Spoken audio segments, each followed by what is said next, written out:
오늘 말씀은 디모데후서 2장 9절로 18절 말씀인데요. 이 디모데후서는 우리가 잘 아는 사도 바울 선생님이 이제 로마에서 이제 사역을 하다가 그분의 그 목회 모든 걸 마무리를 짓는 상황 속에서 지금 그 디모데에게 마지막 그 서신서를 쓰고 있는 모습 속에 나오는 그런 말씀이죠. 이 말씀 속에는 오늘 9절부터 18까지 말씀 속에는 이제 사도 바울이 디모데에게 하는 이야기를 보게 됩니다. 근데 여기에는 그 자기와 동역했던 사람들의 관계 이야기가 나옵니다. 같이 했던 동역자들. 그런데 두 종류의 사람이 나와요. 두 종류의 사람. 여기 보면 첫 번째 그 보면 10절에 보면 10절 말씀 한번 읽어볼까요? 10절 말씀, 11절 말씀 한번 읽어봤으면 좋겠습니다. 데마는 이 세상을 사랑해 나를 버리고 데살로니가로 갔고 그레스게는 갈라디아로 디도는 달마디아로 갔으며 누가만 나와 함께 있다. 그대는 올 때 마가를 데리고 와라. 그는 내 사역에 도움이 되는 사람이다. 예. 이 두 절 말씀에 보면 세상을 사랑해서 함께 동역하다가 세상으로 가버린 사람들이 나와 있고 지금 누가만 남아 있는데 올 때 마가를 데리고 와라. 그 사람은 개역 성경에는 나에게 유익한 사람이라고 표현하고 있습니다. 유익한 사람이다. 그런데 또 여기 보면 14절, 15절 말씀 한번 읽어보겠습니다. 14절, 15절 말씀입니다. 시작. 구리장색 알렉산더가 내게 많은 해를 입혔다. 주께서는 그가 행한 대로 갚아주실 것이다. 그대도 그를 주의하여라. 그가 우리의 말을 심히 대적했다. 이 두 절의 말씀에는 하나님의 일꾼인 바울이 하나님의 일을 할 때 그 바울의 사역을 굉장히 대적하고 심히 대적했다라고 말합니다. 해를 많이 끼쳤다라고 말합니다. 그러니까 이 오늘 본문의 말씀은 그거예요.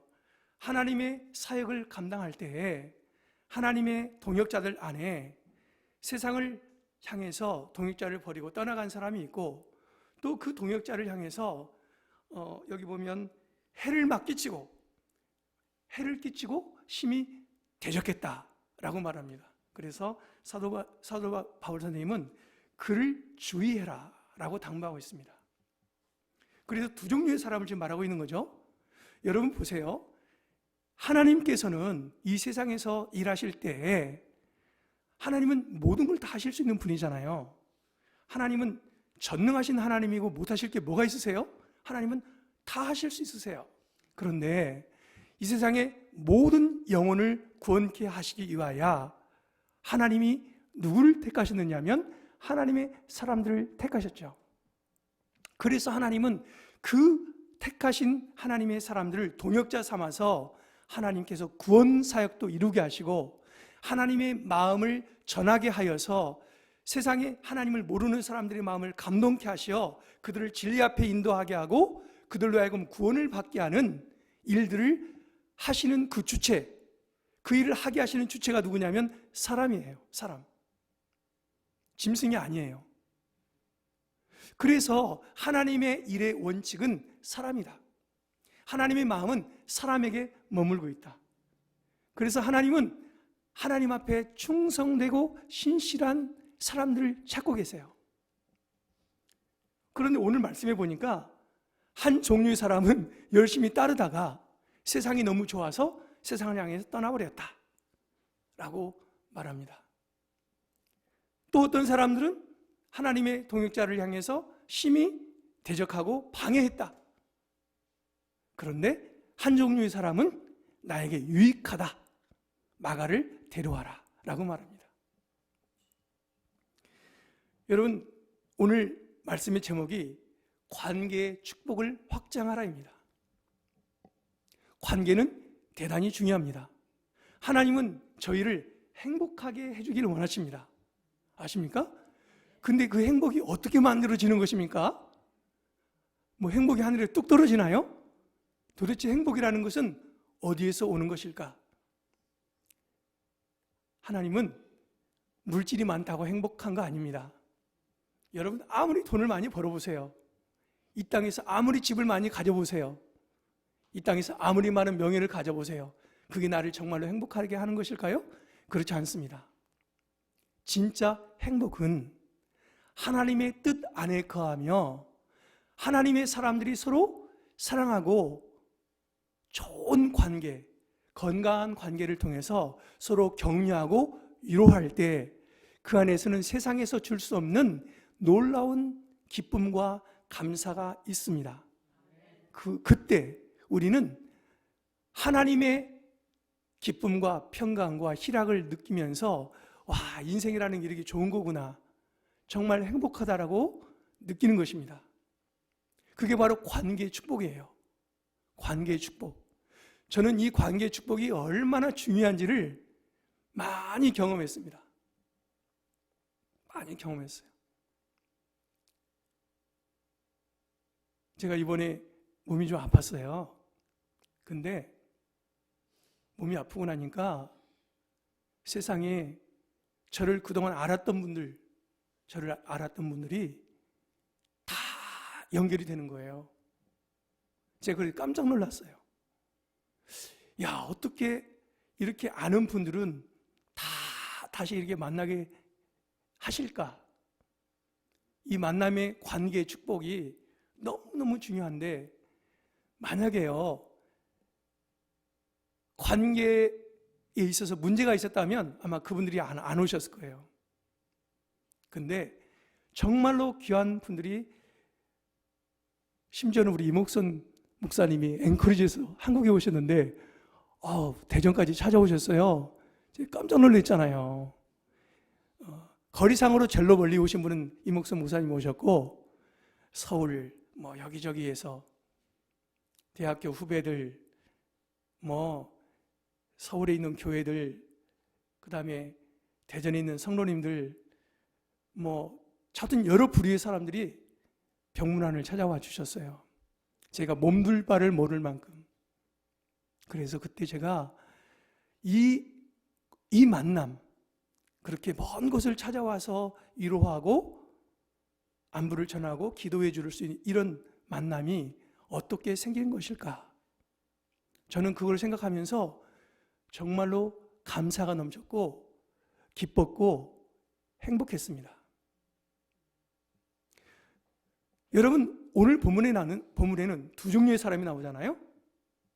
한 종류의 사람은 동역자를 그냥 버려버리고 자기의 육체의 소욕을 따라 떠나가는 사람, 그리고 함께 동역했던 사람을 심히 욕하고 대적하는 사람, 이런 사람도 있고, 또 한 종류의 사람은 충성스럽게 함께 동역하며 자기 동역자에게 유익이 되는 누가와 마가 같은 사람을 설명하고 있습니다. 여러분, 도대체 사람과의 관계가 너무너무 중요한데 어떤 사람이 나에게 유익이 되고 좋은 친구가 될 수 있을까요? 세상에 나쁘고 안 좋은 친구, 나에게 해가 되고 만나면 기분 나쁘게 하고 짜증나게 하는 사람, 일산화탄소 같은 사람 만나면 죽습니다. 근데 어떤 사람을 만나면 나를 산소 같은 사람이 되어서 나를 신바람 나게 만들고 만나면 기분이 좋고 행복해지는 관계의 사람이 있어요. 그런 사람이 있습니다. 여러분, 그런 사람 있으시죠? 그런 친구들 있으셔야 돼요. 한두 사람이 있으면 안 되고 많이 있어야 돼요. 많이 있으신 거죠? 저는 우리 앵커리지 오늘교회 성도님들이 주위에 산소 같은 사람, 좋은 친구들, 내가 만나고 싶은 사람, 만나면 그냥 즐겁고 행복한 사람, 내 속에 있는 것을 이야기해도 아무렇지 않은 사람, 내가 나의 약점을 말했더니 감싸주고 나를 기도할 수 있는 마음이 따뜻한 사람, 이런 사람을 만나면 그 사람은 행복한 사람인 것입니다. 그런데 내가 정말 힘들고 어려워서 나의 어떤 연약함을 내가 이렇게 기도해달라는 의미로 이야기했더니 그걸 막장 돌려가지고 감기가 걸렸다고 그러더니 암이 걸려가지고 죽게 됐다고 이렇게 소문을 내고 다니면 정말 골치 아픈 일이 생기는 것입니다. 여러분, 좋은 사람과 나쁜 사람이 세상에 없어야 되는데 있어요. 하나님은 우리가 사랑하라고 말씀하세요. 이웃을 사랑하라고 말씀하시고 나도 사랑하고 싶어요. 근데 사랑할수록 어떤 사람은 나를 넘어뜨리게 하려고 하고 그렇게 나에게 대적하는 사람들이 있다는 거예요. 그럴 때 내가 좋은 친구를 많이 두면 내가 행복해지고 기쁘지만 잘못된 사람을 내 주위에 두면 한자로 근묵자학이라는 말이 있잖아요. 검은색을 가까이 하면 묵을 가까이 하면 먹물이 튄다는 거예요. 나도 모르게. 나쁜 친구를 옆에 두면 나쁜 친구의 영향을 나도 모르게 받는다는 거예요. 그런데 좋은 친구를 옆에 두면 좋은 친구가 내 인생의 앞길을 열어줄 수도 있고요. 좋은 만남을 통해서 내 인생에 꽃이 피고 아름다운 열매가 맺힐 수 있다는 거예요. 여러분은 그런 걸 경험해 보셨나요? 저는 그런 경험이 너무나 많습니다.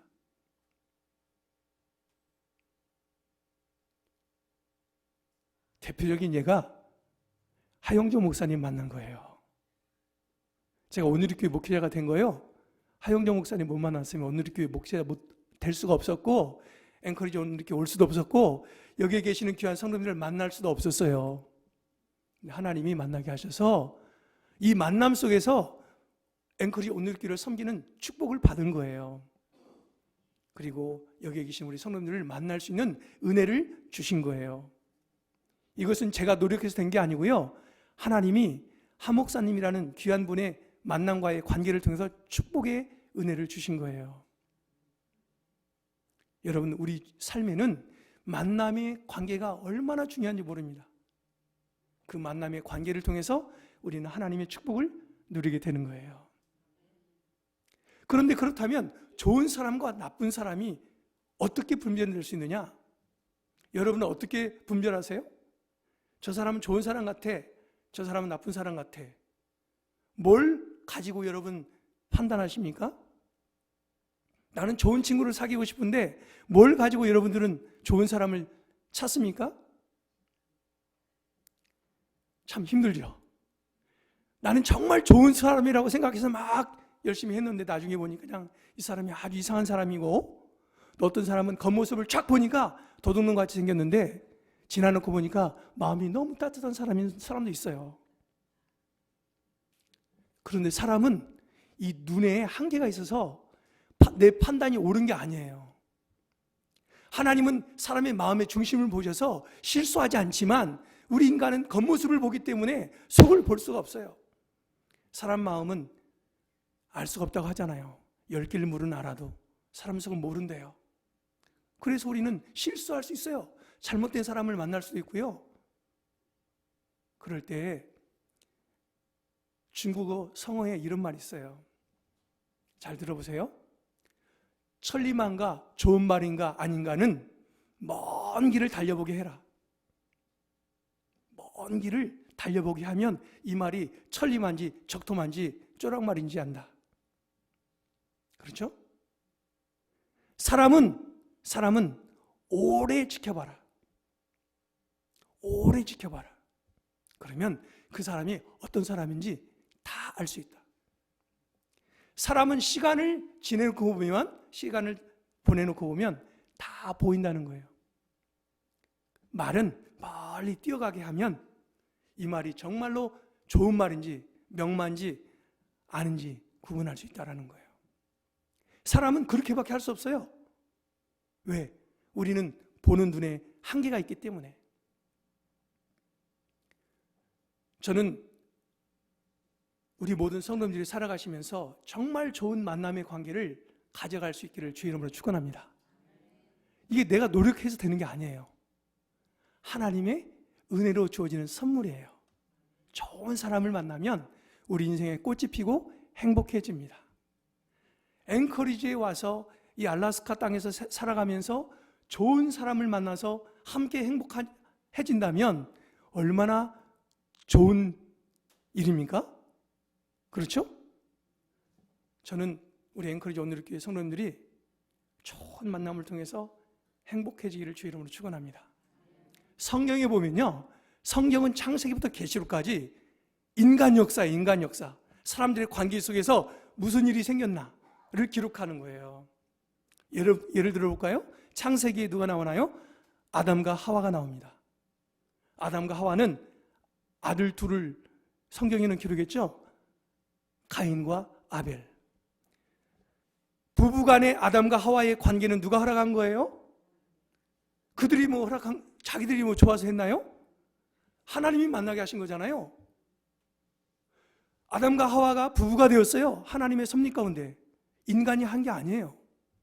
그런데 가인과 아벨을 선물로 주셨네요. 그것도 그게 그냥 어디서 나온 거예요, 그게? 하나님의 선물로 주어진 거 아니에요?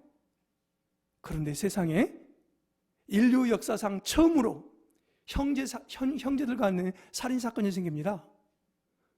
가인이 아벨을 죽여버리잖아요. 왜 그랬어요? 관계가 안 좋으니까. 무서운 일이 생기는 거예요. 자, 또 구약에서 유명한 사람 아브라함을 한번 보실까요? 아브라함의 삶을 보면 아브라함은 조카 롯이 있었습니다. 조카 롯이 소돔성에 살았는데 북쪽의 4개 왕들, 남쪽의 5 왕들이 전쟁을 해서 싸움을 했는데 북쪽의 4개 왕이 소돔과 이 5 왕들이 사는 남쪽 왕들을 다 정복하고 그 남쪽 5 왕이 다스리는 땅의 모든 걸 다 빼앗아가면서 롯도 잡아가고 재산도 다 빼앗아갑니다. 그때 삼촌 아브라함이 318명 자기가 기른 군사들을 데리고 가서 저녁에 그들을 쫓아가서 단까지 가가지고 그냥 다 파하고 롯과 빼앗겼던 모든 재산들을 다 가지고 오고 잡혀갔던 사람들 다 데리고 옵니다. 아브라함의 인생 속에 혹같이 달린 롯이 죽을 뻔했는데 아브라함 때문에 살아납니다.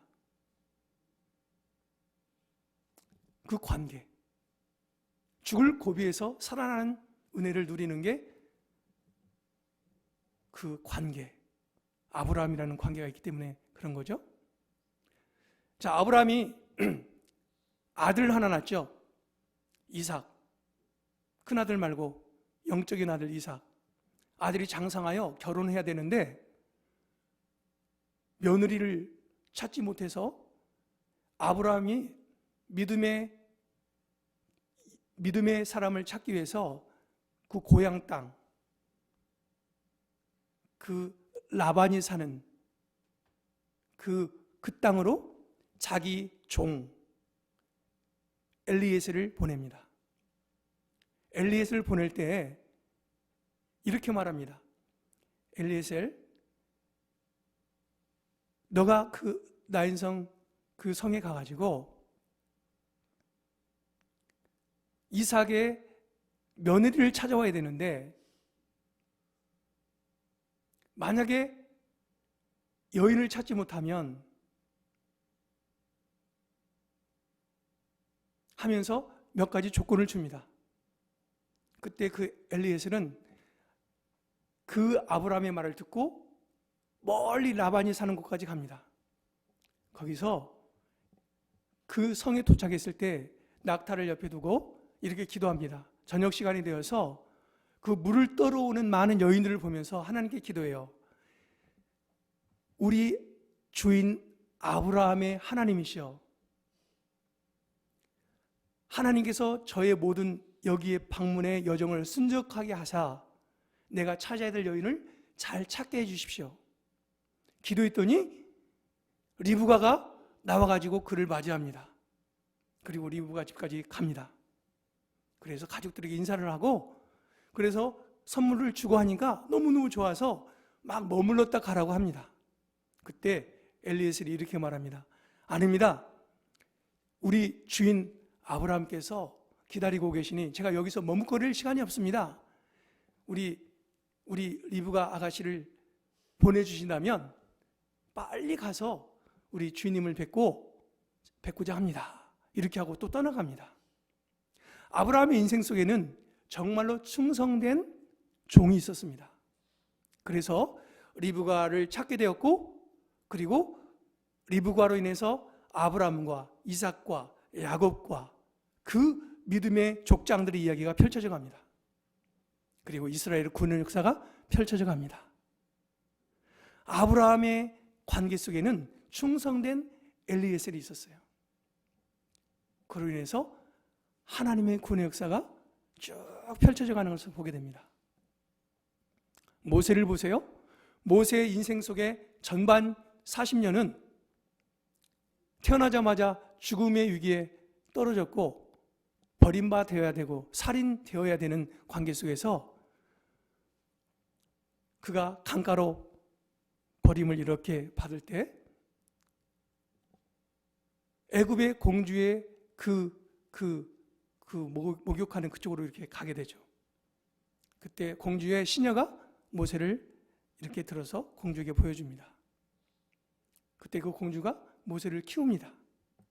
그때 그 모세의 언니가 미리암이 또 다가가가지고 젖을 줄 수 있는 엄마를 찾아올까요? 해가지고 모세의 엄마를 데려다가 젖을 먹이게 합니다. 그러면서 모세가 애굽의 왕궁에서 40년을 자라죠. 그러다가 사람을 죽인 그런 일 때문에 또 도망가게 되죠. 그래서 미디안 광야에 갔는데 거기서 미디안 처녀들을 만나고, 그리고 미디안 처녀들의 아버지 누구죠? 이두루를 만나요. 그래서 이두루의 사위가 됩니다. 40년을 광야에서 지내면서 광야를 바삭하게 익히게 됩니다. 그리고 나니까 하나님이 그를 애굽에 보내가지고 애굽 왕에서 200만의 이스라엘 백성들을 출애굽을 시키는 일을 합니다. 그때 모세가 하나님이 가라고 하니까 못 갑니다. 저는 혀가 둔해서요 말을 못합니다. 걱정 말아라. 너의 형 아론을 준비하겠다. 그러면서 옆에다가 수많은 장로들을 세워줍니다. 그래서 그 구원 역사, 출애굽의 역사를 펼쳐나가시는 거예요. 모세의 인생 속에는 어릴 때부터 그 애굽에서 출애굽해서 광야에 들어가기 전까지 수많은 관계가 있습니다. 그래서 모세를 대적하기도 하고 별의별 불만을 토로하는 백성들이 주위에 많았지만 또 충성된 여호수아 같은 하나님의 동역자들이 모세 옆에서 함께 했죠. 그래서 하나님의 역사가 펼쳐져 가는 거예요. 여러분, 그 나오미를 알잖아요. 나오미를 보면 나오미가 어느 곳으로 갔어요? 모압 지방으로 갔죠? 베들레헴에서 이게 좀 형편이 어려워지니까 모압 땅에 가가지고 거기서 남편도 죽고 두 아들이 죽어버립니다. 그때 며느리 둘이 있는데 한 며느리는 이제 남편을 내가 어떻게 해줄 수 없으니 네가 알아서 잘 가서 잘 결혼해 살아라 하니까 어머니를 떠나죠. 근데 루더는 어떻게 합니까? 어머니의 하나님이 나의 하나님이 되고 어머니가 죽으시는 곳에서 나도 거기서 뼈를 묻겠습니다. 어머니 저를 절대로 가라고 하지 마세요. 그러면서 어머니 나오미를 따라갑니다. 그때 베들레헴에 도착했을 때 그 룻은 기근이 그 땅에 많은 하나님의 그 축복이 있어서 이삭이 떨어졌을 때 그걸 주워다가 어머니를 공양합니다. 그때 하나님의 은혜로 누구를 만나요? 보아스를 만나죠. 근데 그 보아스가 누구를 낳아요? 오벳을 낳습니다. 오벳은 다윗의 할아버지입니다. 그래서 또 놀라운 이스라엘 구원의 역사가 펼쳐지는 거예요. 보면 그 관계들마다 아주 끈끈한 관계들이 있는데 그 관계 속에서 하나님의 역사가 펼쳐지는 것을 보게 되는 거예요. 여러분, 성경에 나오는 이야기는 바로 우리들의 이야기예요. 내가 이 땅에 살아가면서 나에게 어떠한 관계 속에서 하나님은 일하고 계시는지 우리는 우리 주위를 살펴봐야 됩니다. 그렇게 나오미와 룻 며느리의 관계 속에 정말 고통스러운 환경, 기근이 들었고 남편이 죽어서 절망적인 그 여인들에게 하나님은 역사하셔서 그들을 아름다운 삶으로 승화시켜가는 과정, 그들에게 은혜를 베풀게 하시고 보아스를 통해서 그 가족을 구원하게 하시고 또 아름다운 가정을 이룰 뿐만 아니라 그들을 통해서 다윗 왕가가 탄생되게 만들어가는 하나님의 역사. 그래서 이스라엘의 통일 왕국을 이뤄가고 하는 그 관계 속에서 수많은 만남들의 관계가 펼쳐집니다. 여러분, 우리 이런 관계를 보면서 우리의 모습을 보면 우리 주위에 하나님은 나를 만나게 한 분들을 통해서 어떤 일을 하고 계시나, 내 주위에 있는 많은 관계들을 통해서 하나님이 지금 무슨 일을 하고 계시나,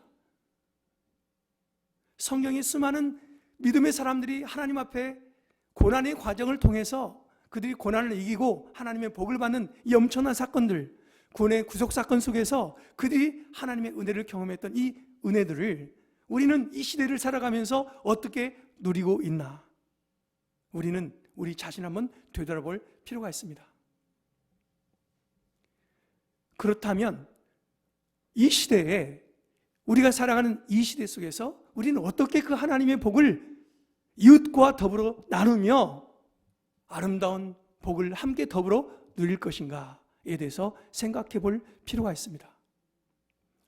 저는 여기에서 중요한 하나의 원리가 있다고 생각합니다. 세상 사람들은 다 높아지기 원합니다. 그리고 섬김을 받길 원합니다. 예수님은 말씀하십니다. 마태복음 20장 28절에 이런 말씀이 있습니다. 인자가 온 것은 섬김을 받으려 함이 아니요 섬기려 하는 것이며 자기의 목숨을 많은 사람들에게 대속물로 주려 함이라. 하나님 나라의 법칙은 스스로 높아지는 게 아닙니다. 예수님이 하나님이세요. 전능하신 하나님이시고 우리의 인생의 주권자세요. 근데 그 예수님이 하늘 위에서 이 땅에 낮아지셔서 이 땅에 오셨어요. 그런데 예수님이 말씀합니다. 나는 의인을 부르러 온 게 아니라 죄인을 찾으러 왔다고. 우리를 죄 가운데서 구원하시려고 하늘 보좌를 버리고 이 땅에 낮아지셨다는 거예요. 우리 인생 속에서 중요한 관계의 원리가 그것입니다. 세상 사람들은 높아지고 높임을 받기 원하고 이렇게 뭔가 이게 떠받쳐지기를 원합니다. 그런데요, 하나님의 성경의 원칙은 거꾸로예요. 하늘의 보좌를 버리고 낮아지셔서 세상의 모든 사람을 구속하시려고 십자가에서 죽으신 거예요. 자기 생명을 버리심으로 우리를 살리신 거예요. 인자가 온 것은 섬김을 받으러 온 게 아니에요. 섬기려 하시고 자기 목숨을 많은 사람들에게 대속물로 주시기 위해서 오신 거예요. 예수님은 만나는 모든 사람들의 관계 속에서 자기 생명을 주시기 위해서 오신 거예요. 여러분, 전에 그 영화, 그 오늘리께서 만든 영화 하나 있죠? 선교사님. 그분 이름이 뭐예요? 서서평 선교사님. 그분의 인생의 마지막에 한 귀절이 나오죠? 성공은 우리 인생의 중요한 것은 성공이 아니라 섬김이다. 그분은 예수님의 마음을 너무 정확히 안 거예요. 사람들은 성공하기 원합니다. 성공이 아니라 섬기는 것이다. 그래서 그분은 평생 섬기다가 얼마만큼 섬겼냐면 자기가 영양실조로 죽을 만큼 자기 것을 다 다른 사람을 위해서 베풀었습니다. 그리고 영양실조로 50 좀 넘었는데, 이분은 자기가 혼자 먹고 살면 아무 부족함이 없는데 수많은 사람들을 베풀고 섬기면서 자기는 몸이 완전히 먹을 게 없어서 병이 들어서 죽게 되었다라는 거예요. 그분이 진짜 예수님의 마음을 가지신 분이죠. 그래서 저희가 정말 하나님이 원하시는 관계를 만들어가며 축복을 받는 비결은 세상이 추구하는 높임을 받고 잘되고 이런 의미의 관계가 아니고요. 예수님의 행하신 것처럼 낮아지고 섬기는 관계 속에서 이루어지는 이 관계가 진짜로 복을 받는 관계라는 거예요. 그래서요, 여러분, 세상 사람들은 돈 있는 사람 찾아다닙니다. 빽 있는 사람 찾아다닙니다. 그리고 나한테 도움이 될 만한 사람이 누군가를 찾아다닙니다. 가난하고 빽 없는 사람들은 쳐다보지도 않습니다. 그런데 정말 하나님이 원하시는 믿음의 사람들이 만나야 될 관계는 누구냐 이거예요. 그 사람들은 예수님이 말씀하신 것처럼 섬김의 대상, 섬김을 받아야 될 대상을 찾아다니는 것입니다. 쉽게 말하면 이 세상에서 버림받고 아무것도 자기 스스로 할 수 없는 연약한 사람, 도움이 필요한 사람들을 찾아가서 그들을 섬기는 것. 내가 도와줘도 나에게 뭘 갚을 수 없는 사람들, 그런 사람들에게 베풀고 섬기는 것이 하나님이 원하시는 마음이라는 거예요. 우리가 누군가를 만나서 섬길 때 조건적인 만남, 내가 이렇게 이 사람을 섬기면 이 사람이 나에게 뭐 어떻게 도와주겠지? 그런 생각으로 섬기면 절대 안 된다는 거예요. 그래서 우리가 관계를 만들어 갈 때, 내가 누군가를 만날 때 조건 없이 그냥 섬길 수 있는 마음. 때로는 저는 사실 이렇습니다. 제가 만약에 누가 나한테 돈을 좀 빌려달라고 말하면, 그런 사람도 많지 않았지만 혹시라도 그런 사람이 있으면 저는 이렇게 합니다. 이 사람이 달라고 하잖아요. 예를 들어 100만 원 달라고 한다. 그러면 저는 그거를 100만 원을 줘요. 그런데 저는 이렇게 생각하지 않아요. 꼭 돌려달 이런 말 안 합니다. 상황이 되면 주세요 라고 말을 해요. 그러나 제 속에는 이렇게 말합니다. 안 줘도 괜찮다. 그분에게 말하는 건 아니지만 제 속으로 말하는 거예요. 줄 때 이분이 나에게 안 줘도 나는 상관없다 라고 생각하고 주는 거예요. 다시 말해서 내가 이 돈을 누구에게인가 좀 빌려줬다고 해서 그걸로 말미암아 내가 올무에 걸리지 않아요. 뭐 나한테 안 줬다고 막 화내고 왜 안 주냐고 따지고 이러지 않는다는 거예요. 쉽게 말하면 조건 없이 주는 거예요. 그럴 때 제가 상처받지 않습니다. 그리고 자유합니다. 그런데 만약에 내가 감당하지 못할 걸 요구한다, 그런 말합니다. 죄송합니다. 제가 능력이 안 돼서 드리질 못합니다. 그럼 오케이? 빌려서 주지 않습니다. 그러면 큰일 나는 거죠. 큰일 나요. 그렇게 하는 거 아니에요. 그렇기 때문에 하나님 안에서 우리가 누리는 이 관계의 축복은 누구를 만나든, 이 사람이 권세자건 부유한 자건 아니면 가난하건 어떤 사람을 만나건 저희는 자유할 수 있어야 됩니다. 우리 성도들은 누구를 만나도 그 사람한테 기죽을 필요가 없죠. 자유롭게 해야 되는데, 내가 가능한 한 이 높이 있는 사람들을 찾아다니는 게 아니라 아래쪽으로 그 사람들을 향해서 찾아가면 그곳에 하나님의 은혜가 있습니다. 하나님이 기뻐하십니다. 여러분, 제가요 앵커리지 온누리교회에서 사역을 할 때 참 한 번 안타까운 상황이 있었어요. 그때 어떤 여자분이에요. 미국 여자분이 전화를 줬어요, 저한테. 근데 이분이 하니까 집이 지금 먹을 게 없고 돈도 없고 지금 우리 집이 되게 어렵다, 그러면서 막 도와달라고 했어요. 그래서 제가 이렇게 말했어요. 제가 한국에서 온 목회자라서 당신이 하는 영어를 잘 못 알아들으니 우리 영어 잘하시는 장로님에게 연결해드리겠다고 제가 토스해드렸어요. 그래서 우리 김효수 장로님 전화번호를 드리면서 연락 좀 드리라고. 장로님 전화 받으셨는지 모르겠지만 제가 그때 몰라서 그런 게 아니고 내가 그 사람한테 어떻게 해야 될지를 모르겠는 거예요. 이 사람한테 어떻게 도와줄 줄 몰라가지고 장로님한테 토스를 했어요. 근데 그러고 나니까 너무 마음이 불편한 거예요. 어렵다고 하는 사람이 전화를 했으면 내가 잘 도와주고 이렇게 뭘 해야 되는데 근데 그게 제가 혼자 할 수 있는 게 아니잖아요. 그러니까 제 마음대로 결정할 수 있는 것도 아니고, 그러니까 그냥 영어 잘하시는 장로님 이렇게 토스해 드릴 테니까 전화 좀 하시라고. 그렇게 하니까 그분이 뭐라고 한지 아세요? 한국 목사님이 영어도 못하는데 왜 여기 있어요? 제가 얼마나 충격받았던지 마음이 되게 힘들었어요. 근데 제가 이제 강단 교류한다고 LA를 갔는데 LA에 제가 머물던 숙소 맞은편에 유대인 회당이 있었어요.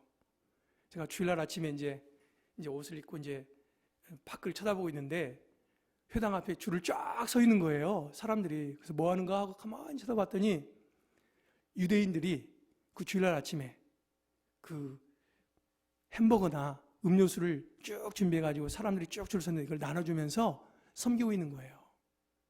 제가 그걸 보면서 굉장히 도전받았어요. 와, 유대인의 회당인데 주일날 아침에 많은 그 어려운 사람들에게 먹을거리를 제공해주고 있는 모습을 볼 때 저는 굉장히 신선한 충격을 받았어요.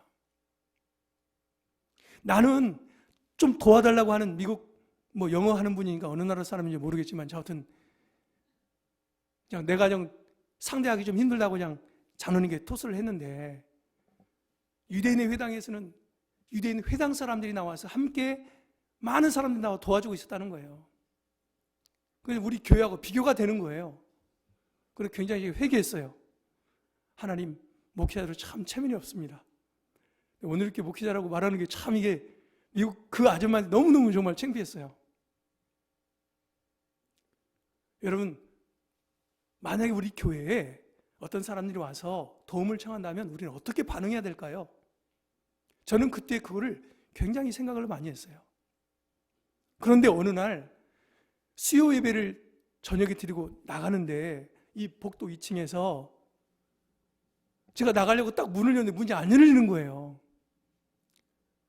그래서 밀고 나갔더니 어떤 사람이 누워서 자고 있는데 겨울에 술 냄새가 확 나는 거예요. 그래서 제가 이 사람 이렇게 하면 얼어 죽는데? 깨웠어요. 그랬더니 깜짝 놀래가지고 나한테 일어나서 하는 말이 제가 잠깐만 누워있다 가려고 한다고. 잠깐만. 신고하지 말라고. 그래서 알았다고 신고하려고 하는 게 아니고 여기 있으면 위험하니까 그런 거라고 그랬더니 자기가 좀만 누워있다 가겠다고. 그래서 저녁에 한 11시 저같은 예배 드리고 좀 한 10시 반 11시 정도 나가면서 만났는데 가겠지 하고 갔어요. 근데 새벽 기도를 그때 왔는데 새벽 기도 한 5시 정도 왔는데 그때까지 자고 있는 거예요. 그래서 너무 놀래가지고 얼어 죽었나 하고 그냥 깜짝 놀래가지고 막 이렇게 했더니 이 사람이 일어났어요. 천만다행으로. 그래갖고 일어나서 이 사람이 몸이 너무 얼어 있을 것 같아가지고 바로 교회 안으로 들어오게 해서 소파에 앉게 했어요. 그랬더니 이분이 여기서 좀 쉬겠다고 쉬라고. 새벽 기도 마치고 올라가니까 이 사람이 일어나서 우리 아침 먹으러 가자고. 식당에 가서 아침 먹으면서 교제했더니 자기 이름은 존인데 자기가 몽골 쪽에서 왔대요. 그러면 자기가 어릴 때부터 예수님을 믿었대요. 그런데 예수님을 안 믿는 줄 알고 전했더니 예수님 이야기하니까 막 펑펑 우는 거예요. 식당에서. 자기 예수님 믿는 사람이라고. 어릴 때부터 예수님 믿었는데 내가 지금 이렇게 살고 있다고. 그때 같이 밥을 먹으면서 교제를 했더니 또 며칠 뒤에 또 한 번 왔어요. 그래가지고 또 오라고 그래서 들어와서 이야기하고 같이 밥도 먹고 이렇게 했는데 그러다가 이제 얼마 있지 않다가 제가 한국으로 가서 더 이상 모르겠지만 저는 그런 분을 만나니까 그분들의 애로사항을 듣기도 하고 그러면서 참 힘들게 산다라는 생각도 했습니다. 우리 주위에는 지금 7년 만에 왔더니 그런 분들이 또 많이 보여요. 그런 분들 보면 어떻게 해야 될지 저도 잘 모르겠지만 이거를 정말 참 마음이 아파요. 그렇다고 이거 완전히 무시할 수 있는 것도 아니고 우리가 교회로서 뭔가를 해야 되는데 저분들에게 어떻게 다가가야 될지 도대체 이 사회 속에서 우리 교회는 어떤 존재인지 이 세상 속의 빛과 소금이라고 하는데 어떤 역할을 해야 될지 이 사회와의 관계는 어떻게 해야 될지 여러 사람 개인적인 관계는 어떻게 해야 되는 것인지, 이게 많은 것을 생각하게 만듭니다. 그냥 우리만 좋으니, 우리만 할렐루야, 우리만 막 부응한다면 이것은 무슨 의미가 있는 것인지, 하나님이 앵커리지 오늘의 교회를 축복하실 때는 반드시 하나님의 기쁜 뜻이 있다고 생각합니다. 그래서 성도님 한 분 한 분들이 삶 속에서 내 직장에서 만나는 한 사람 한 사람들을 만날 때 그들과 어떻게 관계를 할 건지, 나는 그들에게 어떻게 복음으로 접근할 건지, 이게 삶 속에서 이루어져야 될 관계가 있고요. 거기서 하나님이 주시는 관계 축복이 있고요.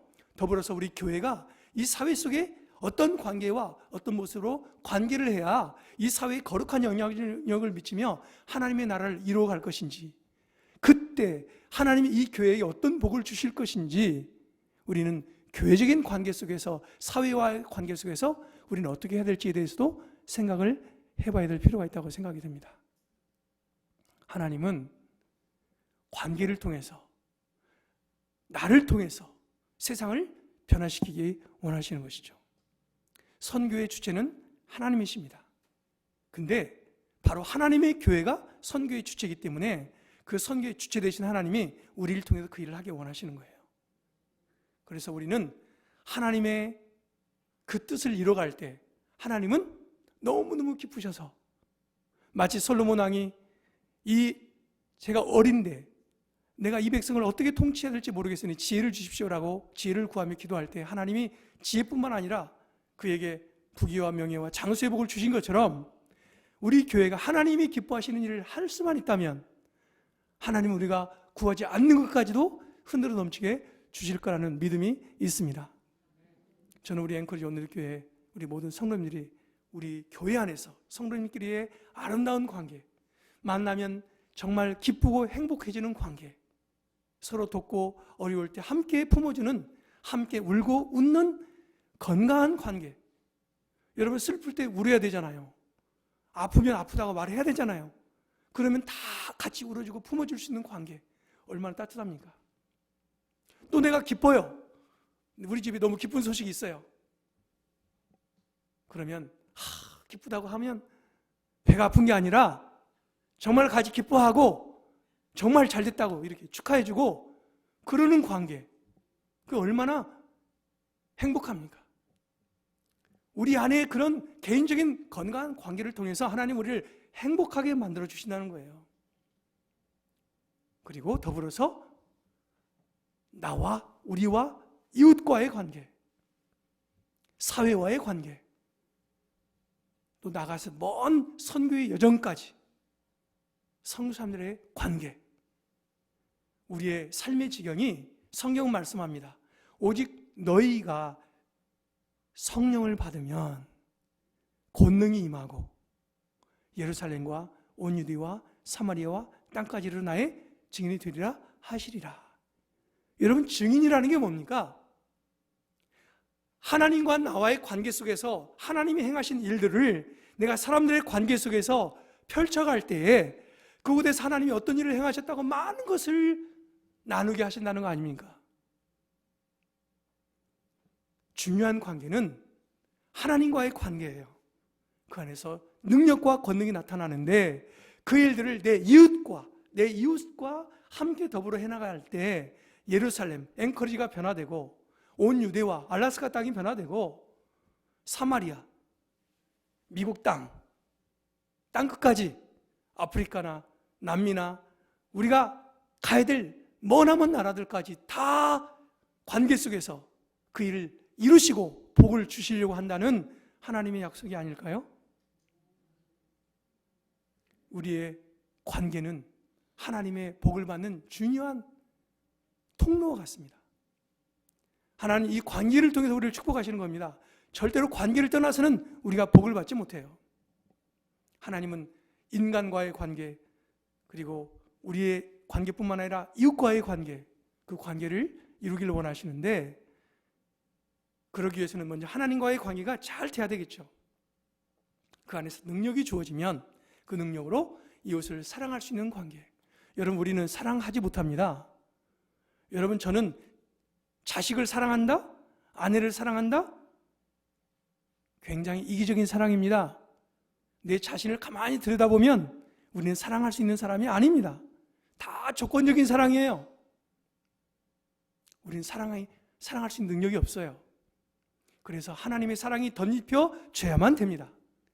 그럴 때 원수까지도 사랑할 수 있는 거예요. 어떻게 원수를 사랑합니까? 예쁜 사람도 사랑 못하는데 미운 사람을 어떻게 사랑하며 원수를 어떻게 사랑합니까? 안 돼요. 능력이 없어요.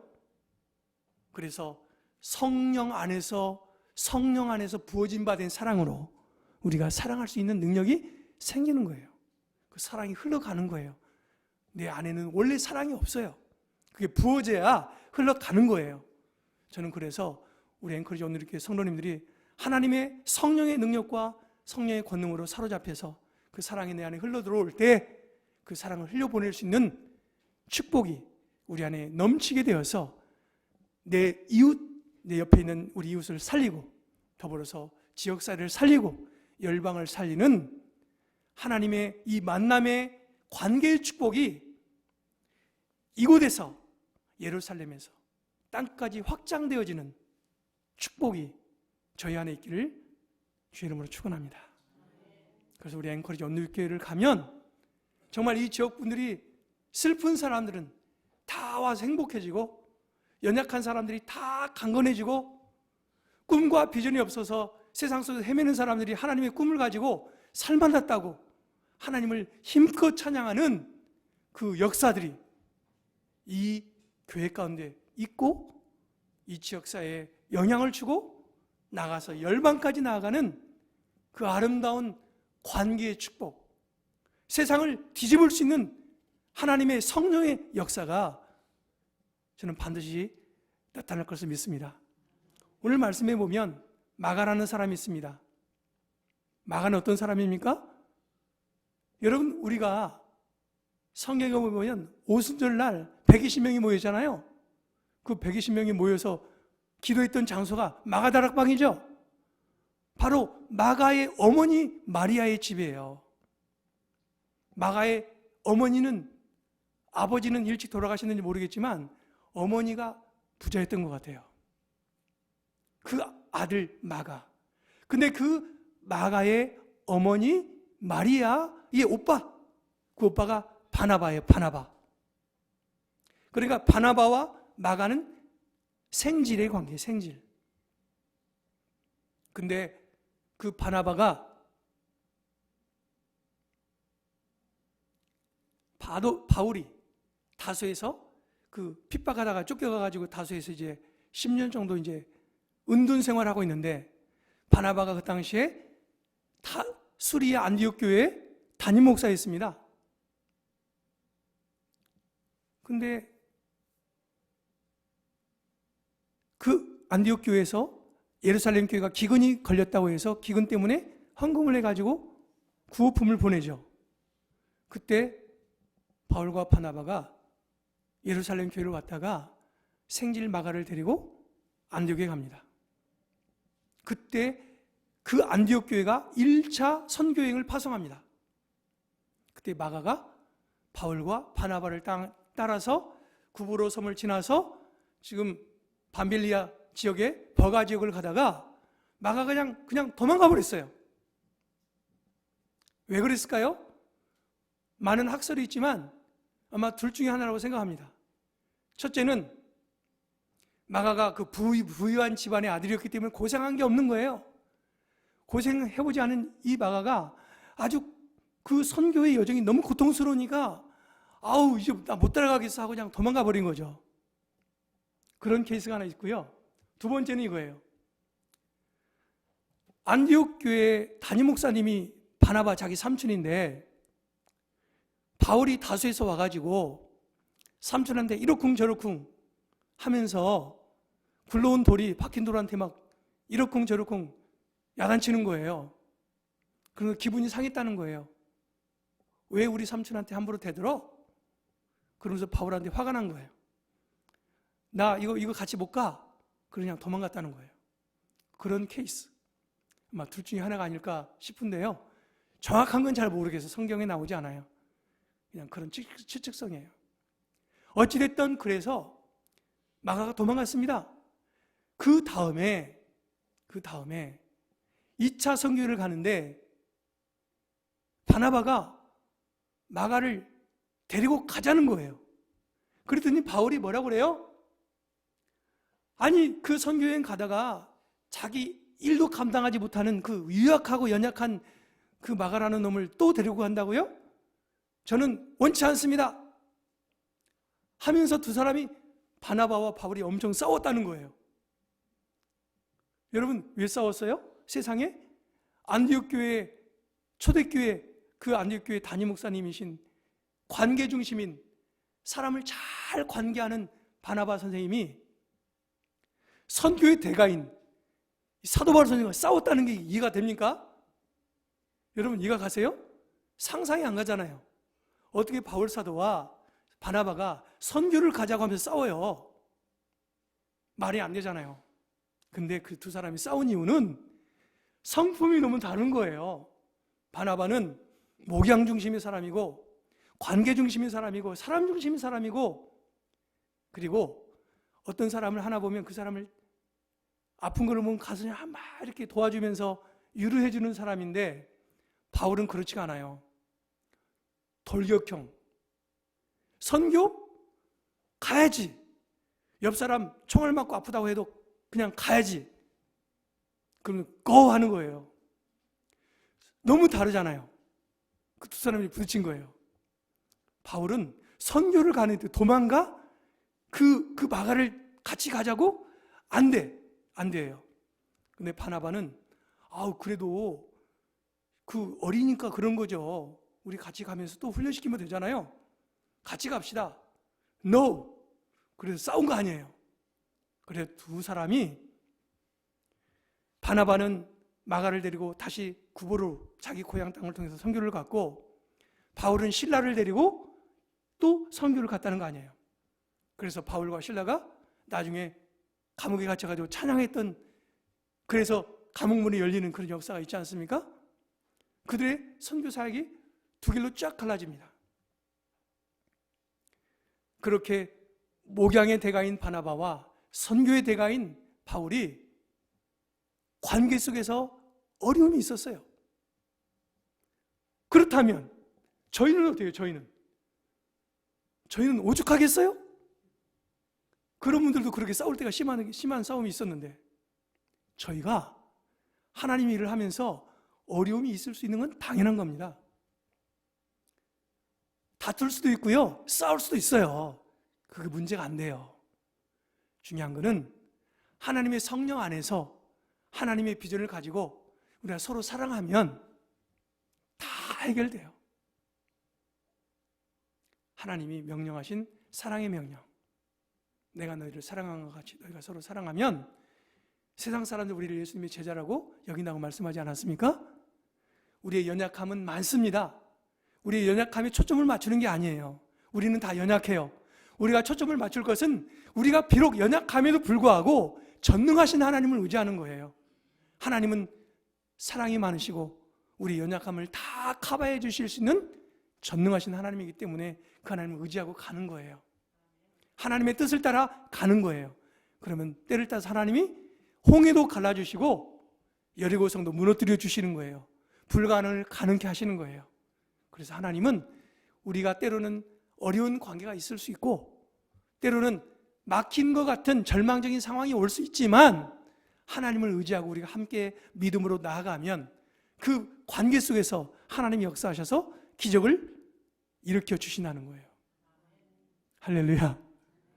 그러면 우리는 그 관계 속에서 하나님의 큰 사랑을 경험하고 그 축복을 또 더불어서 베푸는 관계의 축복을 함께 더불어 나누는 교회, 그리고 우리가 받은 이 축복을 흘려보내서 세상 속에 수많은 사람들에게 생명을 전하는 그 축복의 확장성이 우리 안에 역동하게 된다는 것입니다. 그게 바로 건강한 교회죠. 우리 앵커리지 오늘의 교회가 바로 그런 교회가 될 수 있기를 주 이름으로 축원합니다.